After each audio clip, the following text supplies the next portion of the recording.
संत झूठ है, वेद झूठ है ना, परमात्मा झूठ है, ब्रह्म झूठ है, संत तो क्या है, लबाड़ है, भोंदू है, पाखंडी है, ये शब्द त्याला मी बोलतो. तेव्हा तुम्हाला प्रेरणा देणारा कोण असतो? परमात्मा.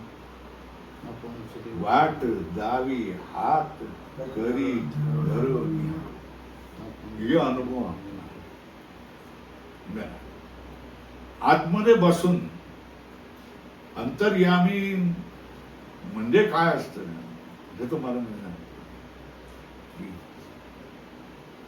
अंतर्तिष्ठा यमयती ते अंतर्यामी ना, तो आतमध्ये बसलेल्यानेच मला सांगितलं. मला ज्यावेळेला सुचत नव्हती काय करावं, अत्यंत निराश झालेलो. पास तोडता येतही नव्हते, संशयही असतो. त्या संशयाचं निराकरण करणारा कोणी मार्गदर्शक नसतो. त्या संशयामध्ये आपले कोणी मित्रही नसतात.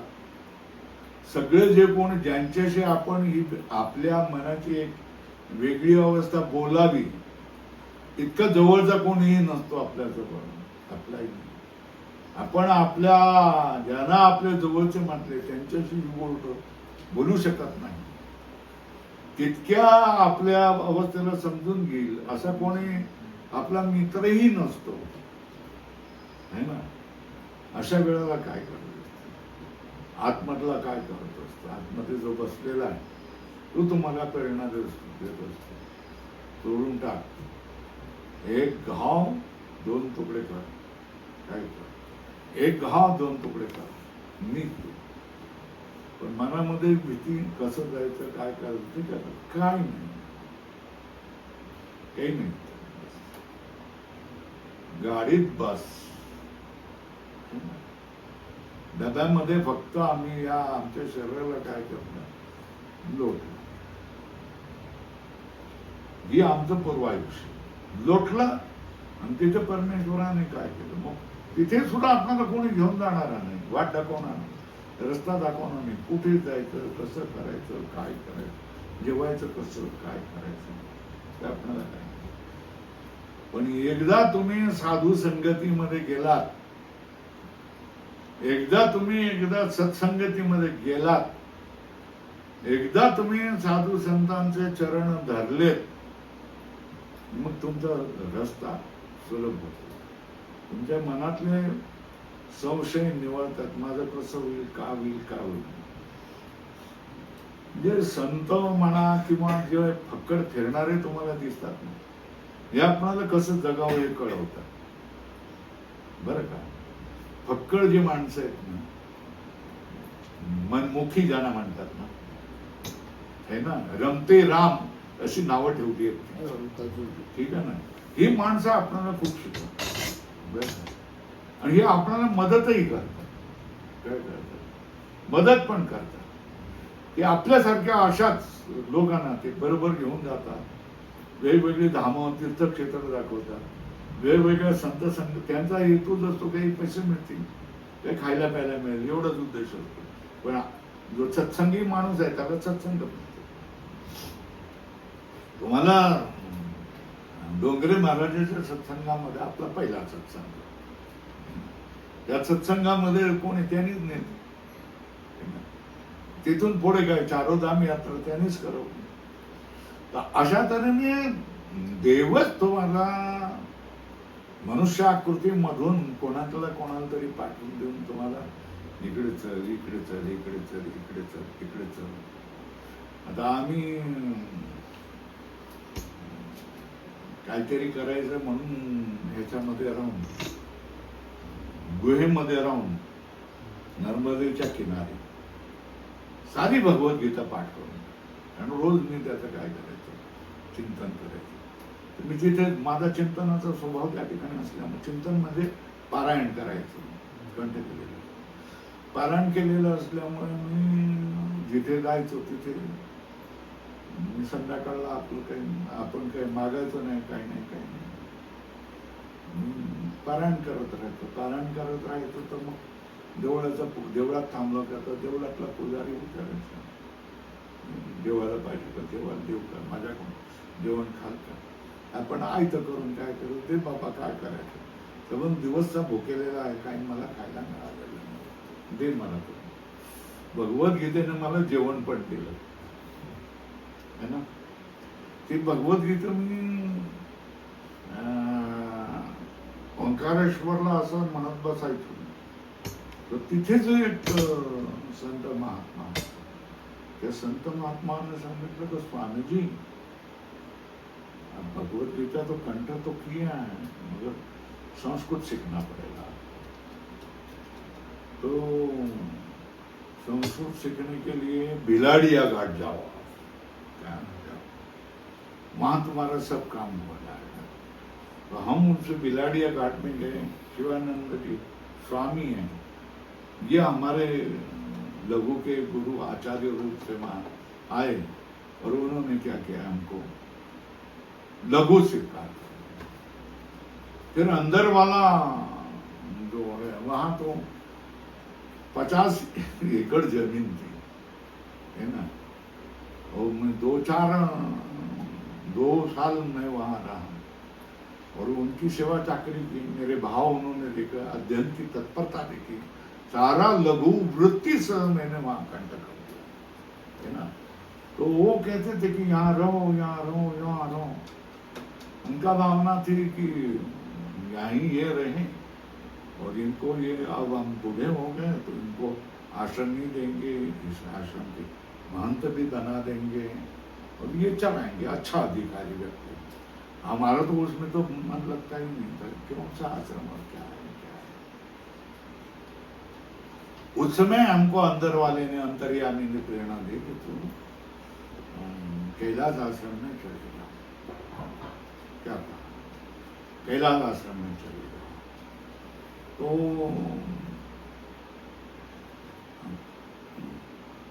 वहां हम हो गया और सब क्या हो गया, कैलाश आश्रम में हम चले गए और वहां तो सारा पढ़ लिया, पढ़ भी लिया तो 10 एक साल वहां पढ़ा भी दिया.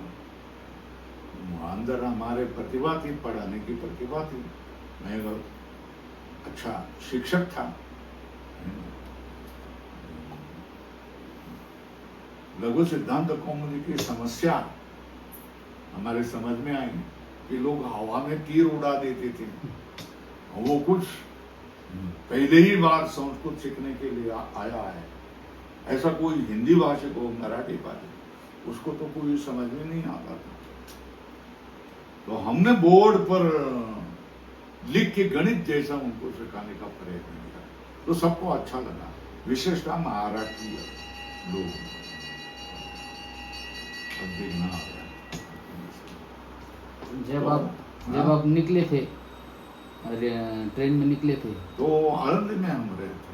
नहीं, आपको मोक्ष की दृढ़ निश्चय कब हुआ था? नहीं, वैसा कोई नहीं, वैसा संशय था और मन में था कि भगवान के लिए कुछ तो करना चाहिए, पहले शुरुआत में मतलब अनुष्ठान करना चाहिए. सब लोग जैसे करते हैं कि ध्यान धारणा वगैरह करेंगे, पढ़ना चाहिए, ये हमारे मन की बात नहीं थी.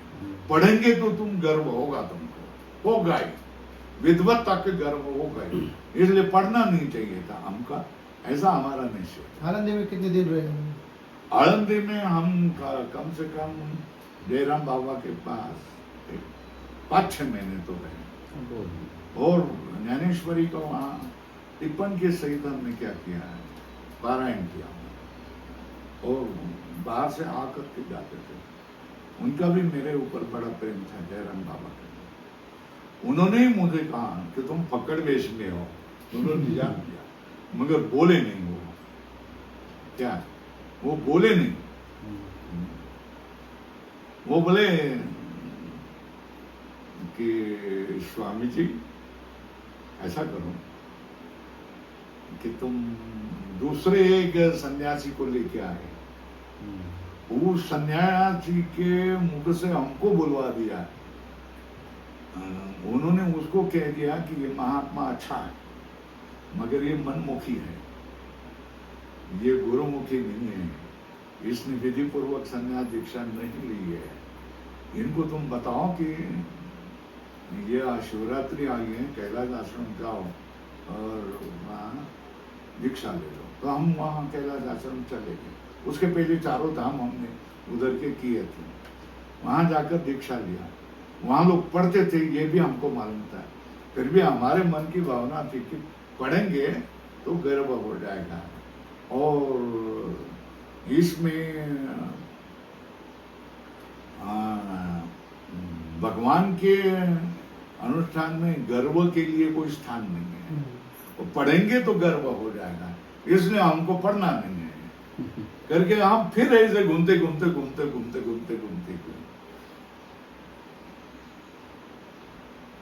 फिर आळंदी वगैरह करके वहां है। कहाँ है? आळंदी में 2 बार हम आए। 4 धाम पैदल करके, चारों धाम पैदल करके भी आळंदी में आए। उसके बाद में फिर संन्यास ले लिया। फिर क्या किया है, फिर पढ़ना नहीं है करके ओंकारेश्वर आए। ओंकारेश्वर मगर गीता कंठ किया। वहां एक गुफा में रह करके क्या किया, जहाँ कोई रह नहीं सकता था, ऐसे गुफा में रह करके मैंने गीता कंठ किया 6 महीने तक। गुफा उसको मेरी गीता का पारायण देख करके सब लोग अचंभित हो जाते थे। और वो उन्होंने शांतानंद जी ने हमको कह दिया कि तुम शिवानंद के पास जाओ। तो शिवानंद के पास 1.5 साल रहे हैं। वहाँ पूरे वृत्ति से कंठ किया, समझ लिया। वो तो बहुत पुराने थे और बस उच्चारण करके देते थे, 5 मिनट में उच्चारण, बस हो गया, खत्म, ऐसा ऐसा बताते थे। फिर श्रीधरी टीका को लेकर के हमारा चिंतन होता था पूरे दिन, और कंठ करना होता था। इसके लिए कई कागज, गणित जैसा लिखने के कई कागज लिख दिए, फाड़ दिए, लिख दिए, फाड़ दिए, लिख दिए, फाड़ दिए, ऐसे करते थे। 2 टाइम हम भोजन करते थे, अच्छी तरह उनको भोजन खिलाते थे। फिर साफ सफाई करते थे। फिर सुबह आरती करते थे, शाम को आरती करते थे, नर्मदा में नहाते थे। वो महीना में बोलते थे, उनको यही बात अच्छी लगती थी, महीना बोलता है करके। और बस पूरे दिन 4 बजे से हफ्ते समय भी क्या करते थे, हम कंठ करते थे। और रात को 10 बजे तक हम क्या कंठ ही करते थे। 42वीं उम्र में लघु कंठ करना, वो भी अल्प मेधा वाले के लिए, ऐसा नहीं।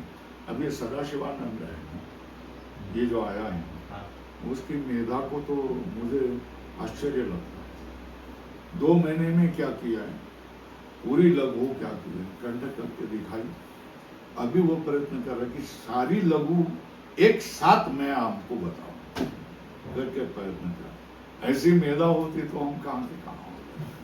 संस्कृत का पहले ज्ञान था? हाँ, संस्कृत पहले पढ़े थे क्या? नहीं, स्कूल में जितना पढ़ाते हैं उतना, 10वीं 11वीं तक जितना पढ़ाते हैं, थोड़ा थोड़ा है ऐसा। बाकी संस्कृत हम लोग नहीं जानते। इस तरह का संस्कृत कहीं पढ़ाते नहीं। पहले कोई संबंध नहीं, कुछ नहीं, साधु समाज से कोई संबंध नहीं, कुछ नहीं। इसको अंतर्यामी आपको भगवान वाट दावी हाथ करी रनिया, ये तो हमको, हम अकेला उसमें चारों धाम में गए। पर्वत शिखर ऐसे हमारे साथ दिखाई देते थे, इधर खाई, ऊपर 6 फीट का रास्ता, कितने किलोमीटर का, हमको भगवान ने घुमा दिया। कहीं कोई शेर आया नहीं, कोई जानवर आया नहीं, कहीं हम गिरे नहीं, कहीं बुखार नहीं आया, कोई कुछ नहीं आया। अंधेरे के पहले हम बराबर तीर्थ क्षेत्र में कोई काली कमली वाले के कुटिया के पास चले जाते थे। हमारे साथ कोई नहीं रहता नहीं था, हम अकेले अपने चलते रहे। 4 धाम हमने करते रहे। ये कुरुक्षेत्र में भी हम रहे थे 6 महीने, एक छोटे से आश्रम में। कहना क्या है कि ये कैसे, अंदर से जब हम विचार करते कि ये पूर्व पुण्य होगा, जन्मोजन्मी आम्ही बहु पुण्य केले, तेव्हा या विठ्ठल तेव्हा या विठ्ठल कृपा केली. कृपा केली याचा अनुभव स्वतःला यायला पाहिजे ना. आला आम्हाला अनुभव. मैं जब क्या करता था, संत झूठ है, वेद झूठ है ना? परमात्मा झूठ है, ब्रह्म झूठ है, संत तो क्या है, लबाड़ है, भोंदू है, पाखंडी है, ये शब्द मैं बोलता हूँ. तो भगवान ने ऐसी कैसी कृपा की. अब आंखों से क्या हो जाता है, आंसू आ जाता है जब अपना अतीत देखा और हम हमारा का वर्तमान देखा तो आंखों में आंसू आते. तो इतनी कृपा कैसी की. जब मैं उस कृपा का मैं लायक नहीं था, जब मैं उस कृपा के लिए क्या योग्य नहीं था, मैं अत्यंत पापी था कि जो भगवान को क्या हो, तो भगवान है नहीं, संत भोंदू पाखंडी होते हैं, है ना, बुआ होते हैं. उस समय हमारे समय आचार्य अत्रे का एक नाटक था, बुआ थे बाया. बराबर. तो भगवान ने फिर भी हमको क्या किया, ऐसा किया, अब जाओ पूरा. कहने का तात्पर्य है कि तुम्हारा पूर्व भी आ जाता है और इस जन्म में किया हुआ भी तुम्हारा साथ देता है. उससे जो कर होते हैं वो. प्रारब्ध बलोत्तर होगा तो आयुष्य प्रेरणा हो. हाँ, पूर्व पुण्य था ही ना. तो हमारा पुरुषार्थ हम नहीं मानते. एक प्रारब्ध, भगवान की कृपा, दो बातें. भगवान ने हमसे पुरुषार्थ करवा दिया बस. अभी इस कोटि को हमको पहुंचा दिया. ब्रह्मविद ब्रह्म भवति. इस कोटि को हम पूर्ण मनुष्य बन करके ब्रह्मविद ब्रह्म भवति. इस स्थिति को हम कैसे सहज आया ना भाई.